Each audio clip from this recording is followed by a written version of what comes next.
हिंदू धर्म में तीज त्योहार और व्रत का बहुत महत्व होता है, लेकिन ये व्रत कैसा फल देंगे इस बात पर निर्भर करता है कि इसका समय भी सही हो।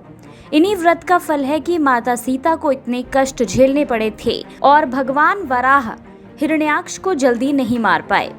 आज हम आपको इसी के बारे में विस्तार से प्रसंगों के माध्यम से बताने जा रहे हैं। पुराणों में लिखा गया है कि दशमी विद्या एकादशी का व्रत करने से धन और पुत्र का विनाश होता है। पुराणों में स्पष्ट मत मिलता है कि अगर दशमी विद्या एकादशी हो और दूसरे दिन सूर्योदय से पहले एकादशी समाप्त हो रही हो तो द्वादशी के दिन एकादशी का व्रत करके त्रयोदशी को पारण करना चाहिए। कहा जाता है कि जब सीता जी को लक्ष्मण जी वाल्मीकि ऋषि के आश्रम में छोड़कर आए थे, तब सीता जी ने वाल्मीकि ऋषि से पूछा कि हे ऋषिवर, मैंने अपने जीवन में कभी पाप नहीं किया, पतिव्रता रही, पति की सेवा की, फिर भी मेरे जीवन में इतने सारे कष्ट क्यों आए?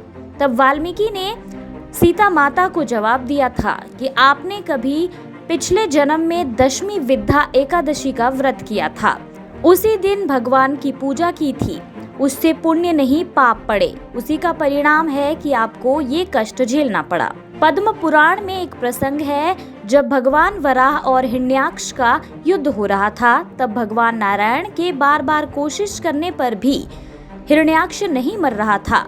तब भगवान ब्रह्मा ने भगवान नारायण से पूछा कि प्रभु, ये असुर तो आपकी दृष्टि मात्र से मरना चाहिए, ऐसा क्यों हो रहा है कि आप इसे मार नहीं पा रहे हैं? तब भगवान जी बोले, ब्रह्मा जी, शुक्राचार्य की माया से मोहित होने से कुछ ब्राह्मण दशमी युक्ता एकादशी का व्रत कर रहे हैं, क्योंकि दशमी के दिन दैत्यों की उत्पत्ति हुई थी और एकादशी के दिन देवताओं की उत्पत्ति हुई थी।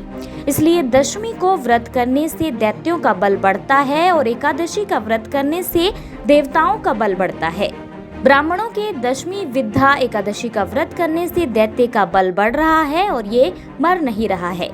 भगवान विष्णु ने कहा कि जो मनुष्य दशमी युक्ता एकादशी का व्रत करता है, उसके अंदर आसुरी शक्ति बढ़ती है।